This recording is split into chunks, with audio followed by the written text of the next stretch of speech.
बिस्मिल्लाहिर्रहमानिर्रहीम। First year physics के अब हम एमसीक्यू सॉल्व करने जा रहे हैं। सबसे पहला पेपर जो हम सॉल्व कर रहे हैं वो आप लोग देख सकते हैं कि वो DJ Sindh government science college का हमारे पास इनके प्रीलिम के एग्जाम का। सो लेट्स सॉल्व के इस में पेपर में किस किस्म के एमसीक्यूज उसने हमें दिए हुए हैं। तो जो सबसे पहला एमसीक्यू हम करने जा रहे हैं वो कह रहा है which of the following is not a unit of length. तो एंगस्ट्रॉम अब तक हम सारी फिजिक्स पढ़ चुके हैं। एंगस्ट्रॉम लेंथ का यूनिट है, 10⁻⁻10 मीटर को हम लोग कहते हैं एंगस्ट्रॉम। माइक्रोन माइक्रोमीटर की जो लेंथ होती है, और लाइट ईयर डिस्टेंस का या लेंथ का यूनिट है लाइट ईयर। पता है ना, light year is the unit of length या डिस्टेंस। तो रेडियन आपको मालूम है कि जो एंगुलर डिस्प्लेसमेंट होता है उसको हम मेजर कर रहे होते हैं रेडियन में। सो हमारा जो ऑप्शन है वो है रेडियन जो है वो लेंथ का यूनिट हमारे पास नहीं है। नेक्स्ट पर मूव करते हैं। कह रहे the dimension of the following pair are not same. इनमें से कौन से पेयर हैं जिसकी डायमेंशन सेम नहीं है। हम जानते हैं वर्क और एनर्जी एक ही चीज के दो नाम है। वर्क और एनर्जी दोनों का यूनिट सेम है, तो दोनों का यूनिट सेम है तो डायमेंशन भी सेम होगी। इसी तरह टॉर्क और वर्क का फॉर्मूला भी सेम है, फॉर्मूला सेम है। सही, डॉट प्रोडक्ट और क्रॉस प्रोडक्ट का फर्क है। वर्क का फॉर्मूला है फोर्स डॉट डिस्प्लेसमेंट और टॉर्क का फॉर्मूला होता है फोर्स क्रॉस डिस्प्लेसमेंट। तो फॉर्मूला जो है वो सेम है, डॉट और क्रॉस का फर्क है, तो दोनों का यूनिट सेम है। मोमेंटम और इंपल्स, अगर आपने मेरी वीडियो देखी हो चैप्टर नंबर 3 की, तो एक मोमेंटम होता है और एग्जैक्टली मोमेंटम का जो यूनिट जब हमने ड्राइव किया था तो हमने लिखा था न्यूटन सेकंड, याद है।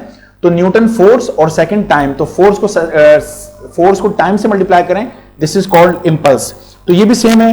Mass end moment of inertia, ये दोनों सेम नहीं है, ये दोनों अलग अलग चीजें हैं। अब इसमें छोटा सा मसला ये है कि मोमेंट ऑफ इनर्शिया आपने पढ़ा हुआ नहीं है, बट मैं आपको बता दूं कि ये जो चीज यहां पर लिखी है इसने, मोमेंट ऑफ इनर्शिया, ये बेसिकली होता यह है कि m यानी किसी बॉडी के मास को, उस बॉडी का जो मास है वो किस तरह डिस्प्लेस हुआ है, मास किस तरह डिस्प्लेस हुआ है, कितने डिस्टेंस पर डिस्प्लेस हुआ है।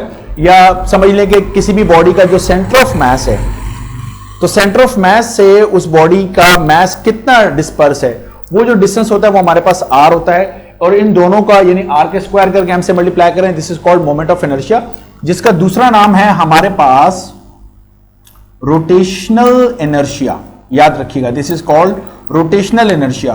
तो रोटेशनल इनर्शिया कह लें या मोमेंट ऑफ इनर्शिया कह लें, mr स्क्वायर होता है, और इसको हम बेसिकली, इसका सिंबल होता है हमारे पास I, सो I हमारे पास होता है mr स्क्वायर। ये एग्जैक्टली वही काम करता है किसी बॉडी के लिए जो कि मैस कर रहा होता है। मैस लीनियर मोशन में करता है, तो मोमेंट ऑफ इनर्शिया कौन सी मोशन के अंदर कर रहा होता है, रोटेशनल मोशन के अंदर, या जब कोई बॉडी रोटेट कर रही हो, स्पिन कर रही हो। बात समझ में आ रही है। तो जब भी रोटेशनल मोशन हमारे पास होती है तो उस वक्त हमारे पास जो इनर्शिया होता है वो हमारे पास मोमेंट ऑफ इनर्शिया या रोटेशनल इनर्शिया कहलाता है। आई से रिप्रेजेंट करते हैं mr स्क्वायर। हमारे सिंध बोर्ड में नहीं लिखा हुआ, लेकिन ये लिखा भी हुआ है, चैप्टर नंबर 5 के बिल्कुल एंड में डिस्कस किया हुआ है। सो बहरहाल इसको प्लीज आप अच्छी तरीके से याद रखिएगा। यहां पर मजीद कुछ बातें की जा सकती हैं, लेकिन वो बातें, यानी मेरे कहने का मतलब यह है कि लीनियर मोशन में जिस तरह मास होता है, एंगुलर मोशन में उसी तरीके से मोमेंट ऑफ इनर्शिया होता है। बस इस बात को याद रख लो। अगर इसको याद रखोगे तो बाकी बहुत सारी चीजें मैं समझाने में इंशाल्लाह कामयाब हो जाऊंगा। ठीक है। सो नेक्स्ट पर हम मूव करते हैं। सो नेक्स्ट हमारे पास नंबर 3 जो है वो कह रहा है maximum number of components of A vector. किसी वेक्टर में जो मैक्सिमम नंबर ऑफ कंपोनेंट है वो कितने हो सकते हैं। इस सवाल का जवाब है इनफिनिट। अगर आपने मेरी वेक्टर की वीडियो देखी हो तो उसमें मैंने इस बात को एक्सप्लेन किया था, एक मिनट, कि किस तरीके से इनफिनिट होते हैं। अब आप यहां देखिएगा, फर्स्ट करें, ये मेरे पास एक वेक्टर है और इस वेक्टर का नाम है वेक्टर ए। तो मैं इसके कंपोनेंट कैसे बना सकता हूं। मैं इसको एक कंपोनेंट बना सकता हूं, ये रहा एक कंपोनेंट, इसको कह रहे हूं कंपोनेंट नंबर 1, दूसरे कंपोनेंट को कंपोनेंट नंबर 2, तीसरे कंपोनेंट को कंपोनेंट नंबर 3, चौथे कंपोनेंट को कंपोनेंट नंबर 4, फिर ये कंपोनेंट नंबर 5 और फिर ये कंपोनेंट नंबर 6। तो ये 6 वेक्टर से मैंने ये बना दिया। तो मैंने 6 बना दिया, तो मेरा ख्याल है इस तरह की जिग जैग किस्म के डायग्राम, या जिसको हम, अगर आप में से कोई मुसव्विर है, कोई आर्टिस्ट है तो उसको पता होगा, एब्स्ट्रैक्ट टाइप की डायग्राम है ये। एब्स्ट्रैक्ट टाइप की डायग्राम तो हम ना जाने इस तरह की कितनी मर्जी लाइनें लगा दें। तो चूंकि एक वेक्टर के कंपोनेंट इनफिनिट कंपोनेंट बनाए जा सकते हैं, इसलिए हम अपने आप को महदूद करते हैं इंटरमीडिएट में कितने कंपोनेंट के ऊपर, 2 कंपोनेंट के ऊपर, जिसको हम कहते हैं रेक्टेंगुलर कंपोनेंट। ओके। सो इस सवाल के जवाब के कंपोनेंट कितने हो सकते हैं, मेरा ख्याल है आपको आसानी से समझ में आ रहा होगा कि कंपोनेंट बनाए जा सकते हैं infinite. So the option is infinity. Number 4 कह रहा है net torque acting on a body determine. किसी बॉडी पे जो नेट टॉर्क एक्ट करता है वो क्या डिटरमिन करता है। अब देखिए, अभी थोड़ी देर पहले जब मैंने आपसे बात की थी, अगर मैं कहता हूं फोर्स, तो F इज इक्वल टू क्या होता है हमारे पास, ma। तो ये हमें क्या बताता है, जब भी किसी बॉडी पे फोर्स लगती है तो अगली जो चीज आप डिटरमिन करते हैं वो एक्सेलरेशन है। तो फोर्स डिटरमिन करती है एक्सेलरेशन। जिस तरह लीनियर मोशन में फोर्स होता है क्लास, उसी तरह एंगुलर मोशन में हमारे पास टॉर्क होता है। और जो टॉर्क का हमारे पास फॉर्मूला है वो फॉर्मूला हमारे पास मैं इसको बना लेता हूं आपके लिए, ठीक है, ताकि आपकी समझ में आए कि हम कहना क्या चाह रहे हैं। मिसाल के तौर पे अगर मैं इसको ऐसे लिखता हूं कि ये मैंने यहां पे अगर मैं क्रॉस आर करता हूं तो यहां भी क्रॉस में आर करूंगा, ये मेरी बात समझ रहे हो? तो ये मेरे पास क्या बन गया, टॉर्क, ये मेरे पास है एम, और ये जो एक्सेलरेशन है, क्या मैं एक्सेलरेशन नहीं जानता? आपको पता होगा चैप्टर नंबर 4 के अंदर आप लोगों ने ये बात पढ़ी है कि जो एक्सेलरेशन है, टेंजेंशियल एक्सेलरेशन या जिसको लीनियर एक्सेलरेशन भी कहते हैं, क्या वो आर और मल्टीप्लाई बाय एंगुलर एक्सेलरेशन नहीं होता?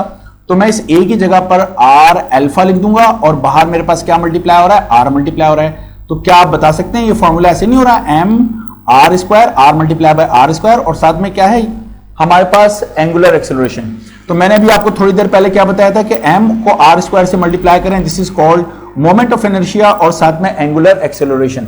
तो ये टॉर्क का formula in term of moment of inertia बनाया जा सकता है। मेरा इस वक्त जो मतलब है वो ये है कि आप F is equal to ma और इन दोनों में रिलेशन मेंटेन कर सकें।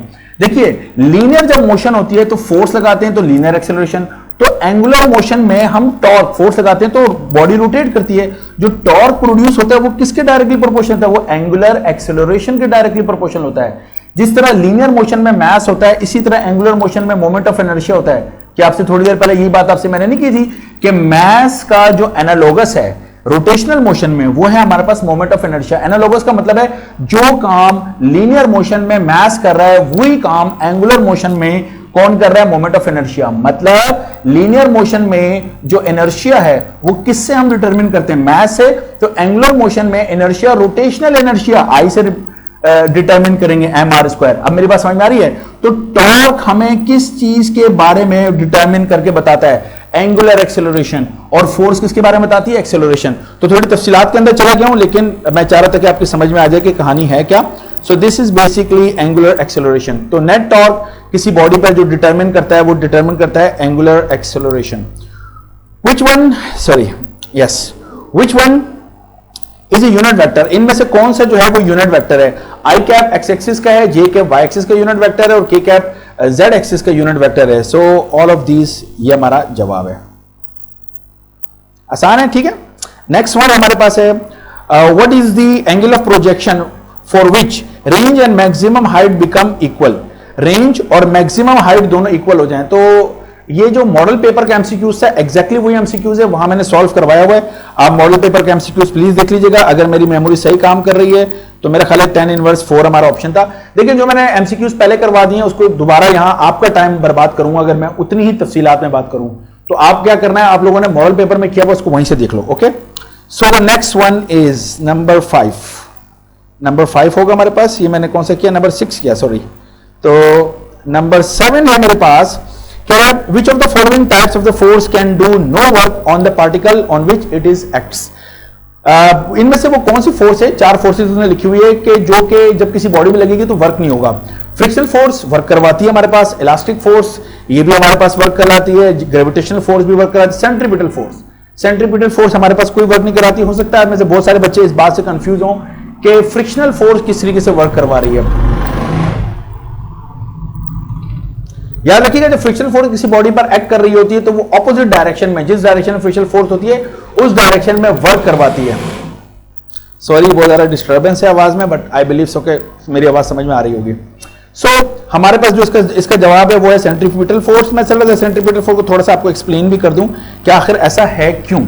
इसकी जो वजूहात हैं वो सारी ये हैं कि अगर आप सर्कल में किसी बॉडी को घुमाते हैं और ये उसका मास है और सेंटर से लेकर जो बॉडी तक का डिस्टेंस है वो रेडियस होता है, और इस डायरेक्शन में ये वेलोसिटी v से अगर मूव कर रहा है सर्कल में ना, लेकिन टेंजेंट डायरेक्शन में वेलोसिटी हम बना देते हैं।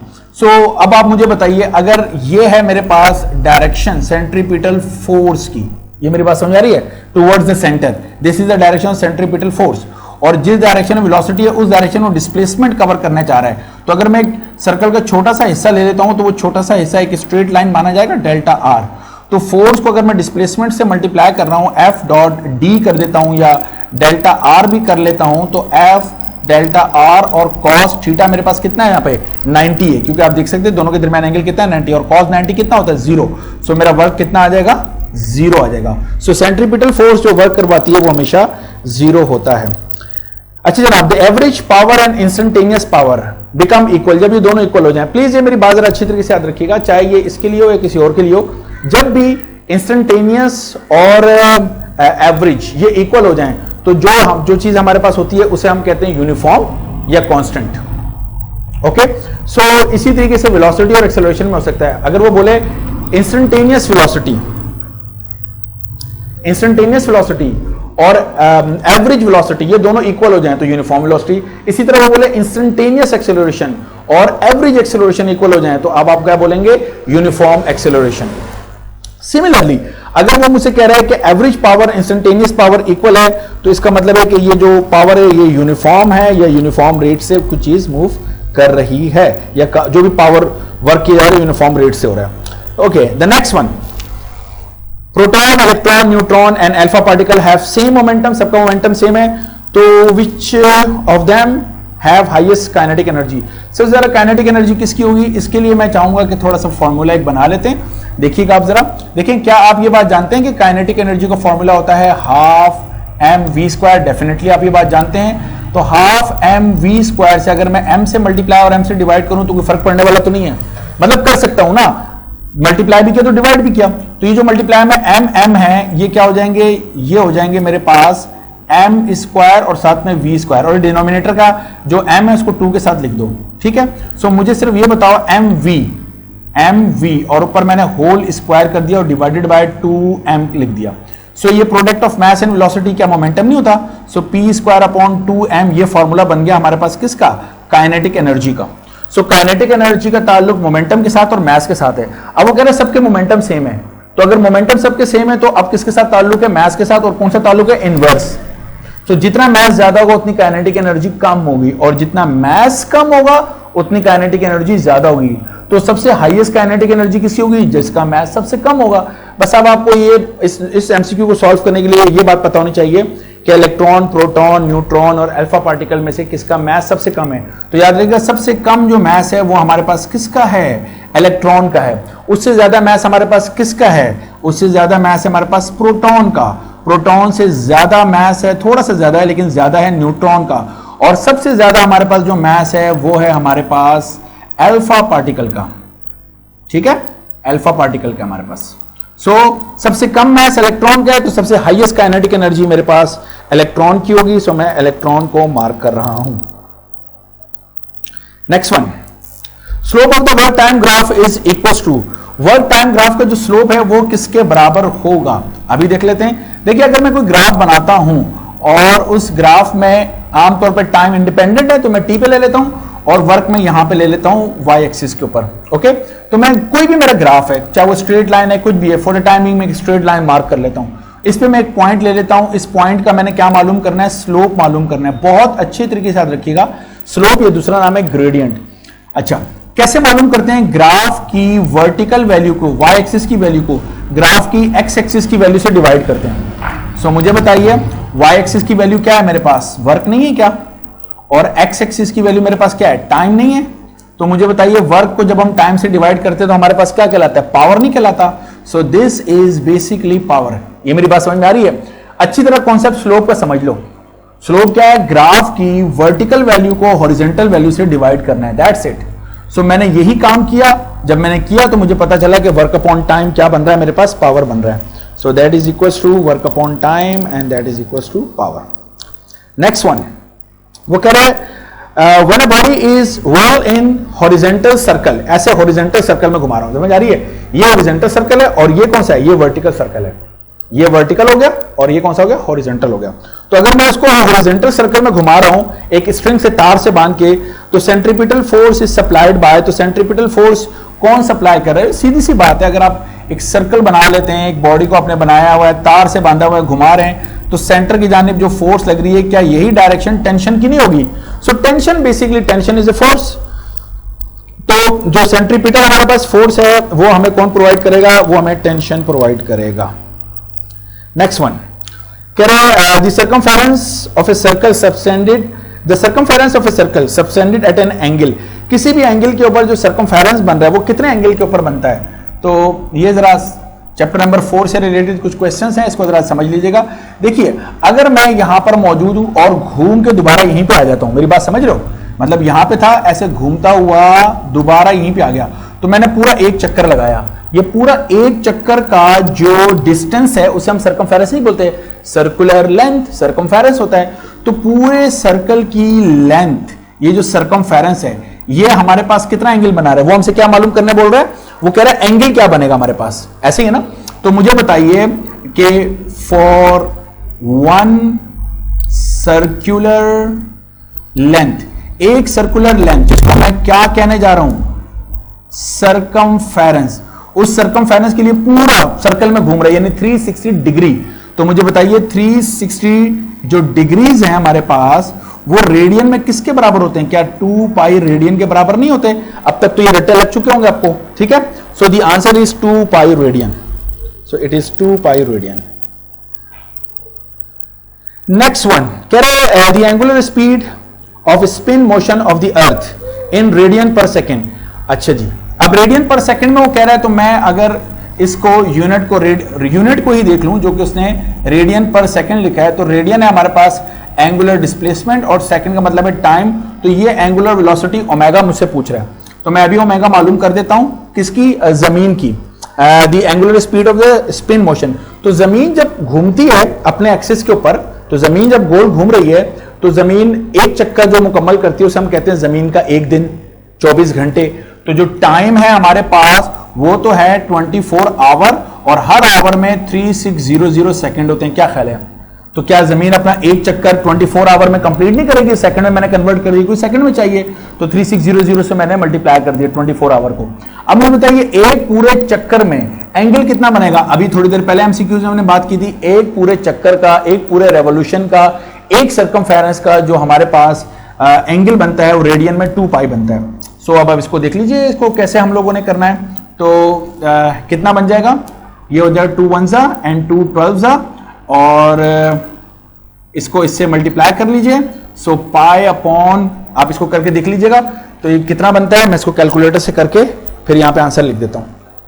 अच्छा, मेरे पास ये जवाब निकल के आ रहा है, मैंने इसको साथ मल्टीप्लाई कर दिया, तो ये आंसर निकल के आ रहा है 7.27 और 10⁻⁻5 ये मेरे पास आ रहा है, और यूनिट मेरे पास वही होगा रेडियन पर सेकेंड, ठीक है।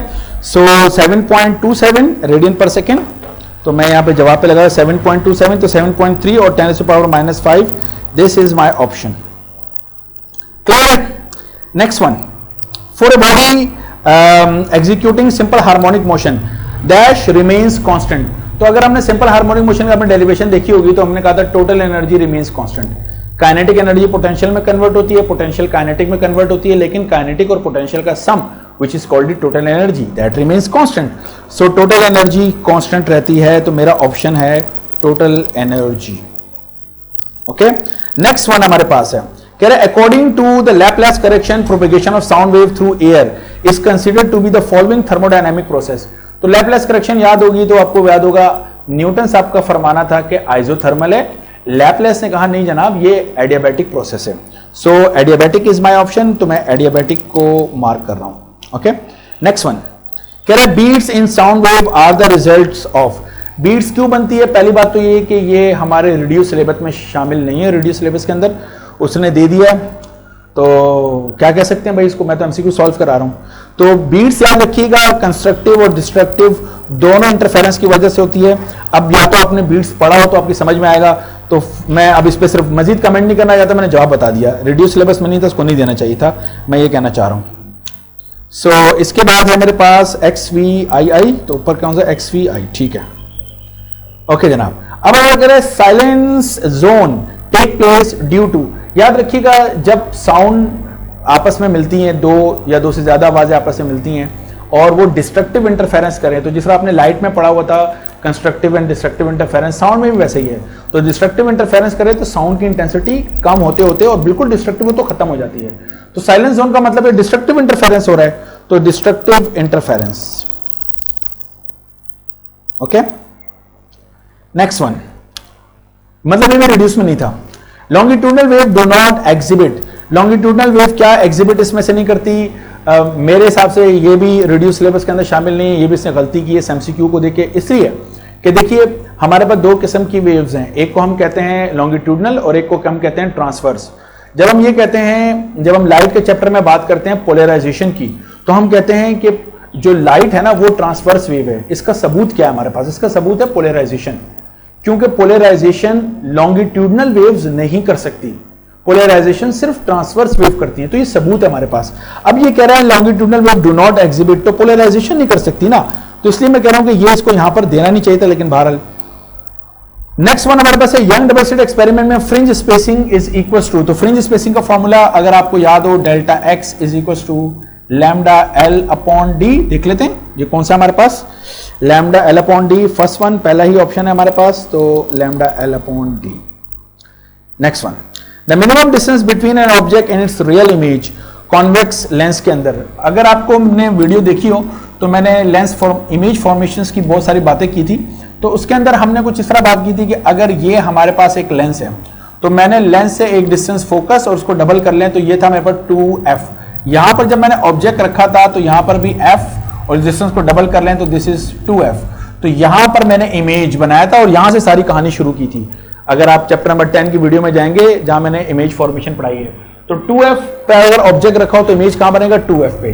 तो लेंस से लेकर ऑब्जेक्ट तक का जो डिस्टेंस है वो मेरे पास क्या है, ट्वाइस द फोकल लेंथ है। लेंस से लेकर इमेज तक का डिस्टेंस है ट्वाइस द फोकल लेंथ, तो 2f प्लस 2f, तो आंसर कितना हो जाएगा, 4f। तो 4f इज माय आंसर। ये वो मिनिमम डिस्टेंस होता है जो कि बिटवीन ऑब्जेक्ट और इमेज होता है। नेक्स्ट वन हमारे पास कह रहा है if a convex lens of large aperture fails to converge light rays, the incident on a single point is called। अब ये भी रिड्यूस सिलेबस में शामिल नहीं था जो कि उसने दिया हुआ है, ये भी क्या कह सकते हैं भाई ऐसे लोगों को हम लोग। बात यह है कि जब हम चैप्टर नंबर 9 में एब्रेशन पढ़ाएंगे तो इस एमसीक्यूज को पढ़ते साथ समझ में आएगा ना, जब हमने पढ़ाया नहीं तो आपको क्या समझ में आना है। तो रिड्यूस सिलेबस में एब्रेशंस शामिल नहीं है, there are 7 types of lens aberration, तो उनमें से 2 हमारे कोर्स का हिस्सा है, एक स्फेरिकल एब्रेशन और एक क्रोमैटिक एब्रेशन है। क्रोमैटिक एब्रेशन के अंदर जब भी रंगों का जिक्र होगा कि व्हाइट लाइट वो लाइट होती है जिसमें सारे रंग होते हैं, जब वो किसी लेंस में से गुजरती है तो वो मुख्तलिफ रंगों में टूट जाती है प्रिज्म की तरह, क्रोमैटिक।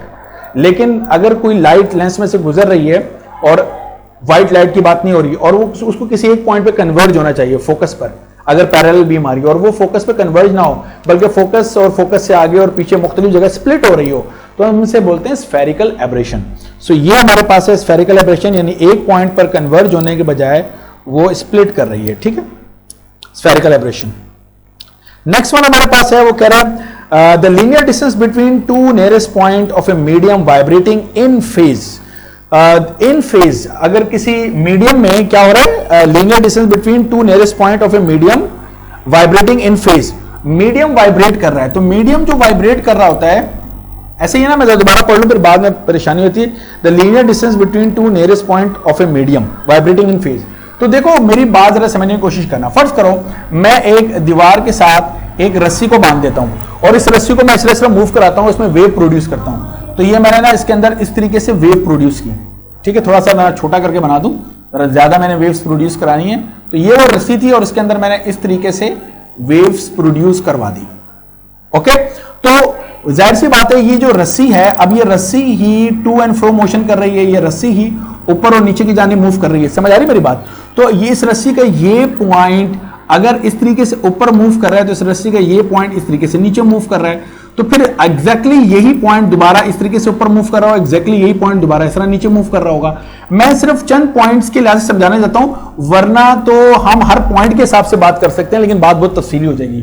तो मेरे कहने का मतलब है क्रस्ट का ये पॉइंट अगर ऊपर की जाने मूव कर रहा है तो एग्जैक्टली ये भी ऊपर मूव कर रहा है और ये भी एग्जैक्टली ऊपर मूव कर रहा है। तो एक्चुअली क्रस्ट से क्रस्ट तक अगर मैं ये डिस्टेंस लेता हूं तो क्या ये वेवलेंथ नहीं होगा मेरे पास। इसी तरीके से ट्रफ का ये पॉइंट और दूसरे ट्रफ का सेम पॉइंट हमेशा सेम फेज में वाइब्रेट करेंगे, याद रखिएगा। वेव के सेम पॉइंट या वेव जब किसी मीडियम से गुजर रही है तो वेव उस मीडियम को उसी तरीके से वाइब्रेट करवा रही होगी।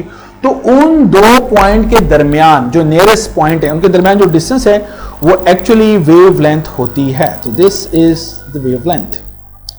नेक्स्ट हमारे पास वो कह रहा है the locus of all point in a medium having the same phase of vibration is called, याद रखिएगा चैप्टर नंबर 9 के शुरू में दो किस्म के वेव फ्रंट्स पढ़ाए जाते हैं, एक कहलाता है प्लेन वेव फ्रंट और एक कहलाता है स्फेरिकल वेव फ्रंट्स। तो वेव फ्रंट्स बेसिकली, अब लोकस क्या है, इसमें जो लफ्ज इस्तेमाल हुआ है लोकस वो क्या है, इसकी मिसाल मैं बच्चों को ऐसे देता हूं कि जिस तरह रेत के ऊपर अगर आप चल रहे हैं तो आप तो चल के आगे चले गए, पीछे हम देखेंगे तो आपके पैर के निशान रेत के ऊपर चले जाएंगे। तो आप जिस तरीके से घूमते हुए जा रहे हैं उस रेत के ऊपर से, तो आपके निशान भी उसी तरह पड़ जाएंगे। तो उन निशानात को हम कहते हैं लोकस। लोकस का मतलब होता है जब कोई चीज, कोई ऑब्जेक्ट, कोई पॉइंट मूव करता है तो वो जो पाथ फॉलो करता है उसको हम लोकस कह सकते हैं। तो वो जो पॉइंट्स होते हैं वो लोकस होते हैं। तो याद रखिएगा वेव फ्रंट्स, वेव फ्रंट, किसी भी वेव का जो फ्रंट होता है वेव फ्रंट, उसके तमाम पॉइंट हमेशा सेम फेज में वाइब्रेट कर रहे होते हैं। सो इसका जो ऑप्शन है हमारे पास वो है वेव फ्रंट। ठीक है, अभी जो मैंने पीछे तस्वीर बनाई हुई है बोर्ड तो ये बता रही है कि क्रस्ट का और ट्रफ का जो पॉइंट है वो सेम वाइब्रेट नहीं करते। ओके, आप देख सकते हो यहां पर। So the option is wave fronts. Next, Michelson interferometer can be use to find, formula लिख लो माइक्रोसन इंटरफेरोमीटर का। तो माइक्रोसन इंटरफेरोमीटर में जो मिरर मूव करते हैं उसका फार्मूला है m λ/2।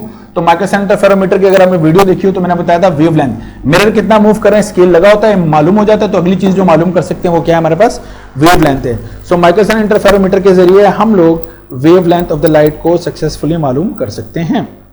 नेक्स्ट हमारे पास है क्या, the magnitude of the resultant of two forces 6 and 8 Newton acting at right angle.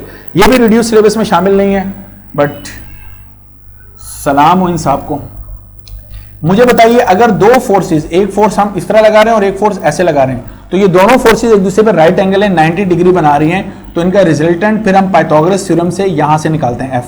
तो अगर एक 6 हो और दूसरी मेरे पास 8 हो तो f कैसे निकालेंगे, f को निकालने का तरीका ये है, रूट लगाते हैं, इस वाली फोर्स पे स्क्वायर करते हैं और परपेंडिकुलर फोर्स पे स्क्वायर करते हैं। ठीक है, एग्जैक्टली पाइथागोरस थ्योरम यूज करते हैं। सो 36 + 64 मेरा ख्याल है 100 बनता है, और 100 का रूट अगर आप लेते हैं तो वो कितना बनेगा, 10 बनेगा। सो दी ऑप्शन इज 10। आसान है लेकिन रिड्यूस में नहीं है, तो भाई क्यों दे रहे हो, मैं ये कहना चाह रहा हूं। मेरा ये कहने का मतलब नहीं आसान है तो कर देते, मेरे कहने या ये कहो कि मैट्रिक में पढ़ा था। द क्वेश्चन इज कि रिड्यूस में नहीं है, सो नहीं होना चाहिए था, बस इतनी सी बात है मेरी, कोई लड़ाई नहीं है किसी से।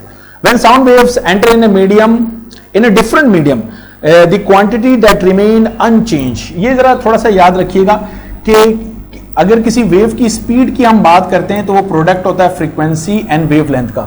ठीक है, तो वेव जब भी किसी मीडियम में जाती है तो जो चीज अनचेंज होती है, जिसमें कोई फर्क नहीं पड़ता, वो याद रखिएगा हमारे पास फ्रीक्वेंसी होती है। और जिन चीजों पे फर्क पड़ता है वो हमारे पास होती है वेलोसिटी, ये v हमारे पास वेलोसिटी है, और जिस चीज पे हमारे पास फर्क पड़ता है वो है हमारे पास वेवलेंथ। इन दोनों के ऊपर फर्क पड़ता है जब भी लाइट किसी मीडियम में ट्रेवल करती है, एक मीडियम से दूसरे मीडियम में जाए तब भी इन दो चीजों के ऊपर फर्क पड़ता है। सो फ्रीक्वेंसी अनचेंज रहती है। अच्छा, दूसरा ये कि जब लाइट एक यानी इलेक्ट्रोमैग्नेटिक वेव्स हैं या एनर्जी कैरियर है ये कहना चाहिए, तो जब लाइट किसी मीडियम से गुजरती है तो मीडियम को अपनी एनर्जी डिलीवर भी करती है, ये भी याद रखिएगा। सो एनर्जी जब डिलीवर करेंगे तो उनकी अपनी एनर्जी कम होती चली जाएगी, मतलब इंटेंसिटी पे भी फर्क पड़ेगा। सो जो ऑप्शन है मेरे पास वो तो फ्रीक्वेंसी है, इसके अलावा याद रखिएगा इंटेंसिटी हो गई, स्पीड हो गई, वेवलेंथ हो गई, ये सब चेंज होती हैं।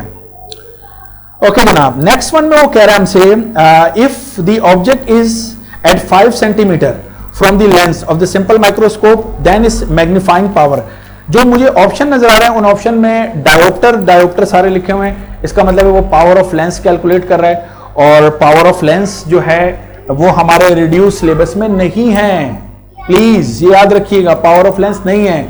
सिंपल माइक्रोस्कोप जो इसका क्वेश्चन दिया है, सिंपल माइक्रोस्कोप रिड्यूस सिलेबस में नहीं है, तो ये पूरा एमसीक्यू ही मतलब नहीं होना चाहिए था। तो बहरहाल अगर मैं पावर को कहता हूं तो पावर हमारे पास होता है 1/f फोकल लेंथ, और फोकल लेंथ हमारे पास होनी चाहिए, ये पावर है, इसको मैं p के बजाय पूरा पावर लिख दूं, ऐसा ना हो आप ऑब्जेक्ट डिस्टेंस p समझ बैठे। तो पावर इज 1/f, तो मेरे पास इस एमसीक्यू में फोकल लेंथ होनी चाहिए थी, उसने ऑब्जेक्ट डिस्टेंस दिया हुआ है 5 सेंटीमीटर, मुझे नहीं मालूम इसको कैसे सॉल्व करेंगे, किसी को पता है तो मुझे कमेंट करके बता दीजिएगा।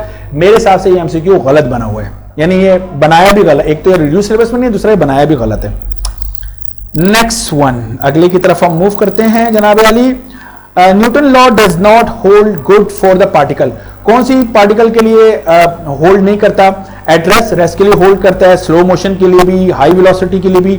ये जो है ना हमारे पास moving with velocity comparable to the speed of velocity of light, ये मेरे हिसाब से तो यार ये एमसीक्यू फर्स्ट ईयर के हिसाब से नहीं है।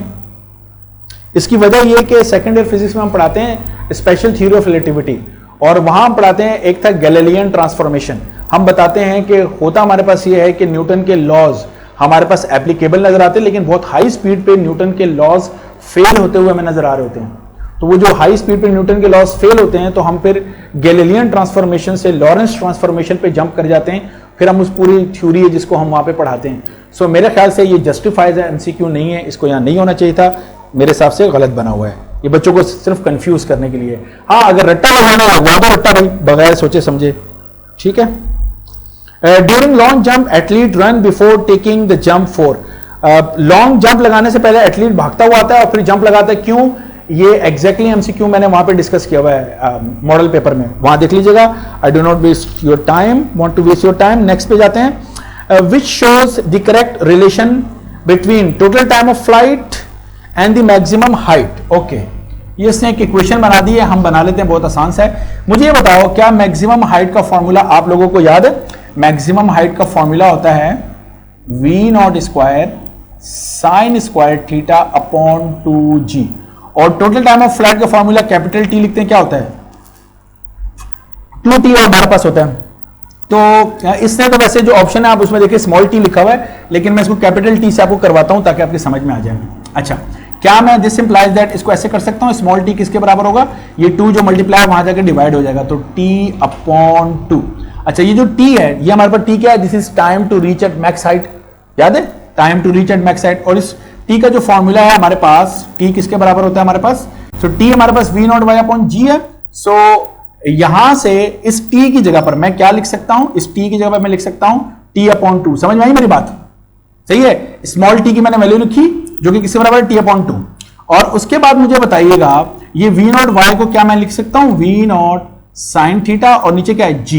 इस g को मैं वहां ले जाऊं तो g multiply by capital T divided by 2, तो ये मेरे पास क्या बन गया? v not sine theta. यहां पे भी नजर आ रहा है v नॉट साइन थीटा, तो मैं अगर इसके ऊपर यहां पर पूरे पे स्क्वायर कर देता हूं तो मुझे यहां पर भी स्क्वायर करना पड़ेगा। क्या ख्याल है आप लोगों का? सो मेरे पास ये वैल्यू बन जाएगी v नॉट साइन थीटा का जो स्क्वायर है, क्या बन जाएगा? ये स्क्वायर g पे लगाओ g स्क्वायर, ये स्क्वायर t पे लगाओ तो ये बन जाएगा t स्क्वायर, ये स्क्वायर 2 पे लगाओ तो कितना बन जाएगा? 4। तो मैं यहां पर इसको v नॉट साइन थीटा का होल स्क्वायर अपॉन 2g लिख रहा हूं। ओके, अब यहां v नॉट साइन थीटा का जो होल स्क्वायर है, इस पूरी चीज की जगह पे g square t square upon 4 लिख सकता हूं। तो मैं जरा इधर करके लिख रहा हूं, ठीक है? तो इसको मैंने लिख दिया g square t square upon 4। ये इस पूरी की जगह पे मैंने क्या लिख दिया? ये लिख दिया, ठीक है? ये सब ये लिख दिया, और नीचे डिवाइड में क्या चल रहा है? 2g। एग्रीड? अब जरा इसको बना लो, क्या हो जाएगा? एक g से एक g कैंसिल, ये 2 4 से मल्टीप्लाई हो जाएगा, ऊपर क्या बचा हुआ है? g, साथ में क्या बचा हुआ है? t स्क्वायर, और 2 4 से मेरे पास कितना है? 8। ये रहा मेरा जवाब। तो g t स्क्वायर अपॉन 8। अच्छा, मैंने t कैपिटल यूज किया, आपको पता है टोटल टाइम ऑफ फ्लाइट की वजह से, उसने जवाब में स्मॉल t सारे दिए हुए हैं। So G T square upon T, ये पहला ऑप्शन ही इसका दुरुस्त है, G T square upon T. सही है, मेरे ख्याल समझ में आ गया होगा सारा ये जो कुछ मैंने किया हुआ है। राइट, नेक्स्ट वन पे हम चलते हैं। नेक्स्ट वन हमारे पास है, कह रहा है if a body is revolving in X Y plane में क्लॉकवाइज घूम रहा है, the direction of angular velocity will be along the direction of. तो कह रहा है एंगुलर वेलोसिटी बताइए किस तरफ होगी। अभी बता देते हैं, देखिए अगर मैं एक सर्कल बनाता हूं और उसमें इस तरीके से ये एक्स एक्सिस और ये मैं वाई एक्सिस आपको बना के दिखा रहा हूं, और क्लॉकवाइज का मतलब है बॉडी ऐसे घूम रही है, तो ये किसकी डायरेक्शन है? एंगुलर वेलोसिटी की, है ना? कि ये इस एंगुलर वेलोसिटी की डायरेक्शन है, सॉरी एंगुलर वेलोसिटी इस तरीके से, तो डायरेक्शन कहां होगी?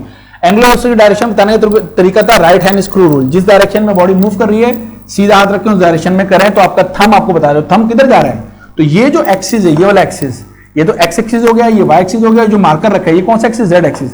तो ये मार्कर बाहर आ रहा है या अंदर जा रहा है? देखो ना, यूं है ना, क्लॉकवाइज अंगूठा थंब अंदर की जानिब, यानी अगर मैं ऐसे घुमाऊंगा तो अंदर की जानिब जा रहा है, तो नेगेटिव जेड एक्सिस, अंदर की जानिब नेगेटिव जेड एक्सिस, बाहर की जानिब पॉजिटिव जेड एक्सिस। तो मेरा जवाब है नेगेटिव जेड एक्सिस कहां है भाई? ये रहा। ये हमें मिल गया negative z axis. Next one, the angular velocity of a minute hand of a clock in radian पर सेकेंड। यार वैसे ऐसे एमसीक्यूज फर्स्ट टाइम में नहीं देने चाहिए थे, दे सकते हैं, जस्टिफाई करते हैं, फर्स्ट टाइम में पढ़ाया हुआ है, ये शामिल भी है कोर्स में, लेकिन इस तरह की बातें शामिल नहीं है जिस तरह की उसने दे के कंफ्यूज करने की कोशिश की है। अब देखिए, अगर आप एक घड़ी बनाते हैं तो घड़ी में दो किस्म की सुइयां होती हैं, यानी ये 12 है, ये 3 है, ये 6 है, ये 9 है।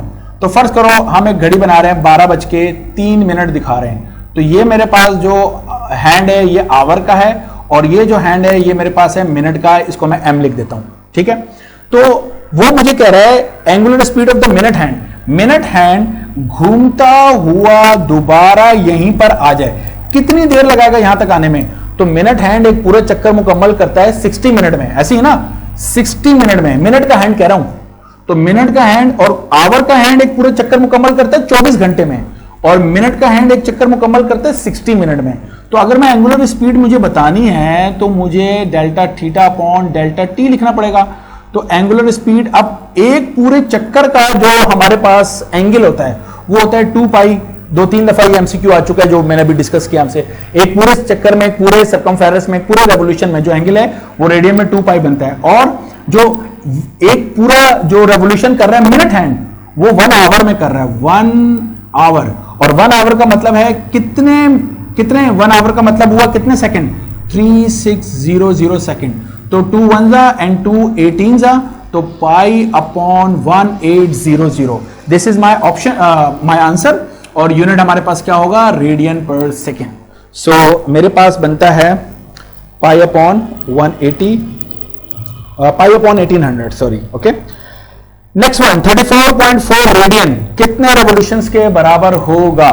तो इसको भी अभी हम देख लेते हैं कि किसके बराबर होगा। क्या हम ये बात नहीं जानते, काफी देर से एक ही तरह के एमसीक्यूज आ रहे हैं कि एक रेवोल्यूशन में मेरे पास 2 पाई रेडियन होता है, ये बात नहीं कर रहा मैं आपसे। तो 1/2 पाई अगर मैं करता हूं रेवोल्यूशन तो ये कितना बन जाएगा? 1 रेडियन, सही है ना। 2 पाई यानी 1 मल्टीप्लाई बाय 2 पाई लिख सकते हैं, तो 2 पाई 1 से मल्टीप्लाई और 2 पाई वहां जाके क्या हो जाएगा? डिवाइड। तो यहां क्या बच गया? 1 रेडियन।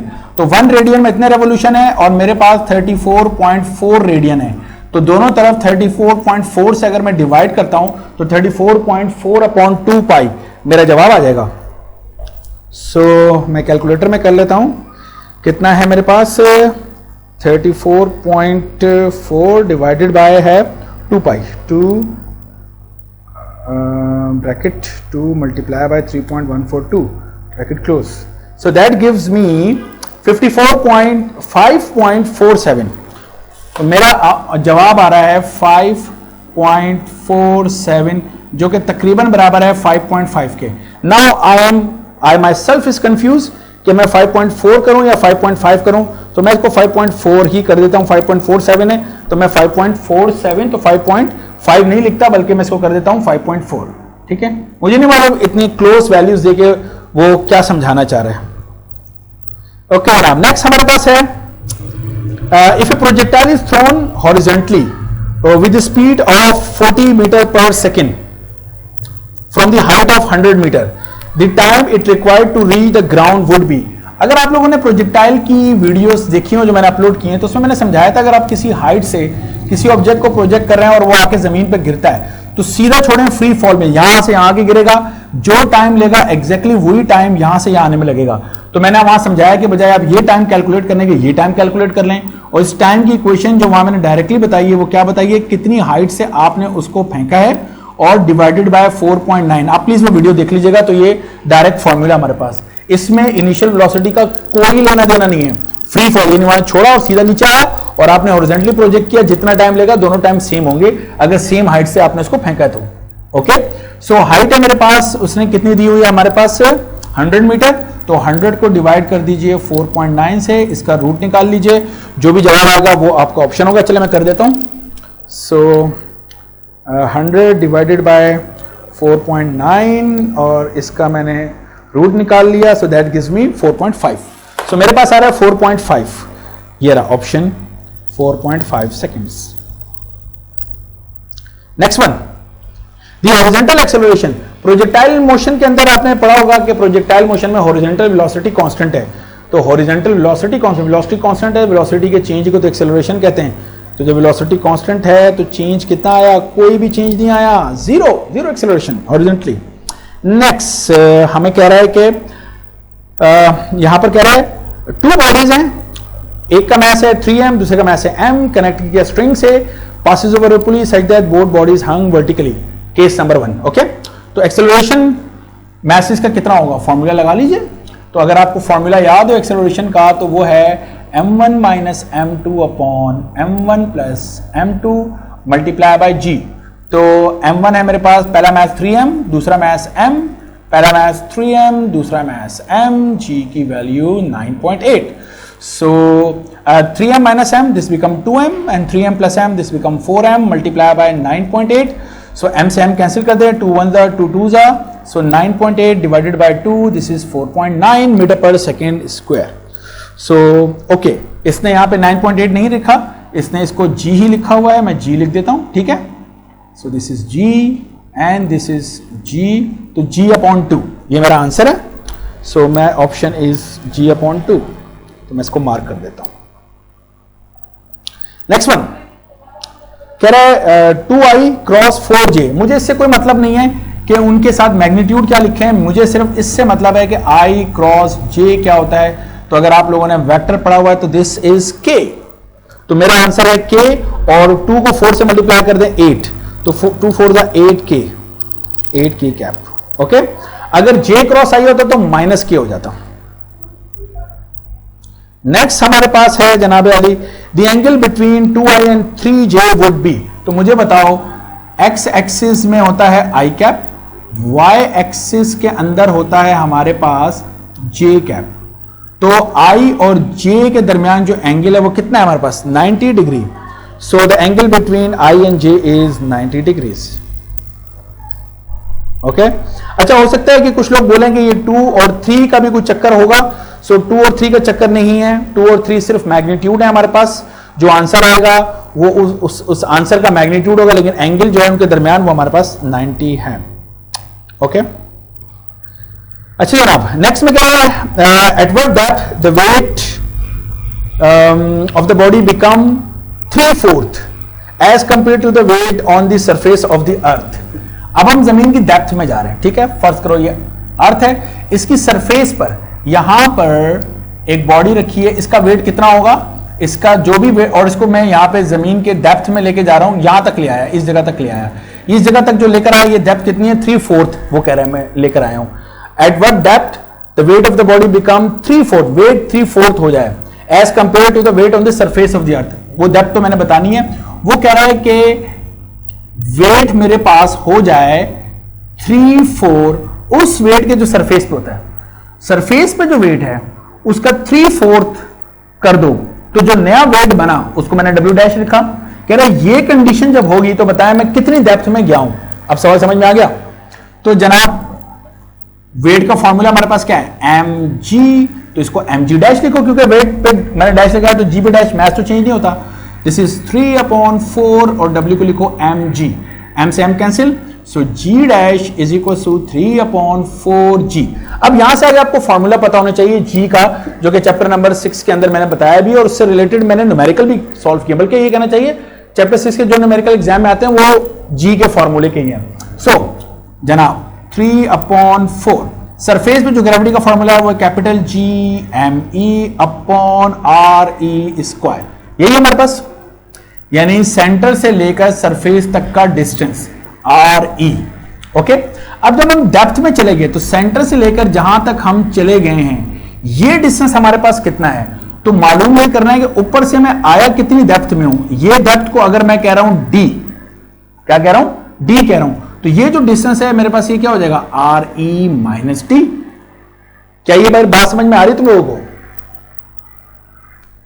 लिहाजा ये जरा देख लीजिएगा, उसने कहा कि सेंटर से जहां तक मैं गया हूं उसको आर ई माइनस डी नहीं, वो कह रहा है इसको मैं डी कह रहा हूं, ये कितना है इसके मुतालिक वो बात ही नहीं कर रहा। उसूली तौर पर अगर वो बात ना भी करे तो कोई मसला नहीं है, क्योंकि सेंटर से जहां पर बॉडी होती है वो ही डेप्थ हमें फॉर्मूले में रखनी होती है, तो वो d है, तो मैं इस तरफ अब क्या करूंगा, G M E upon D square. ये मेरी बात समझ रहे हो? इसके लिए थ्योरी पता होना जरूरी है, क्योंकि जो भी यहां पे डिस्टेंस होता है उन डिस्टेंस पर हमेशा क्या आता है, स्क्वायर आ रहा होता है।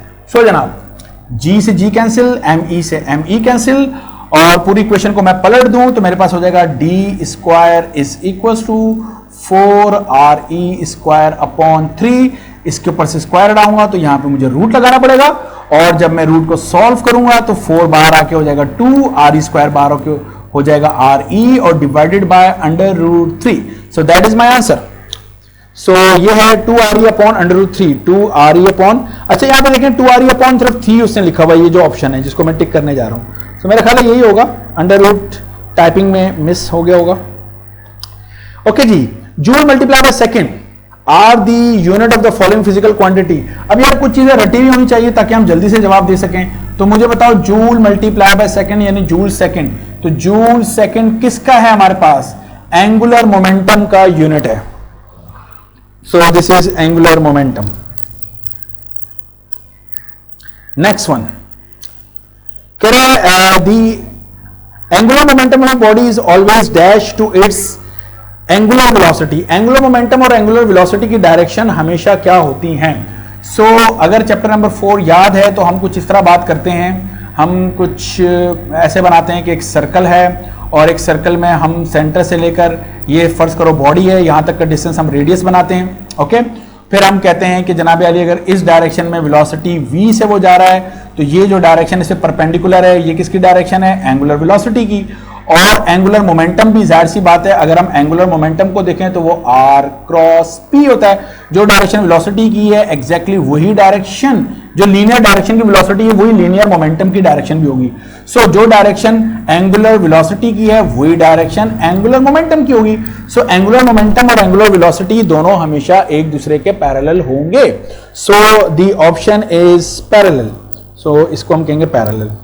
यहां थोड़ी सी बात जरा समझनी है, एग्जाम में घुमा भी सकता है। देखो उसने लिखा है the angular momentum of a body is always dash to angular velocity. ये देख लो एंगुलर वेलोसिटी, तो ये दोनों पैरेलल है। लेकिन अगर वो एंगुलर वेलोसिटी का वेलोसिटी लिख देता, ये लीनियर वेलोसिटी लिख देता, तो लीनियर वेलोसिटी पे एंगुलर वेलोसिटी का जो एंगल है वो कितना है, 90 डिग्री है, फिर परपेंडिकुलर हो जाता।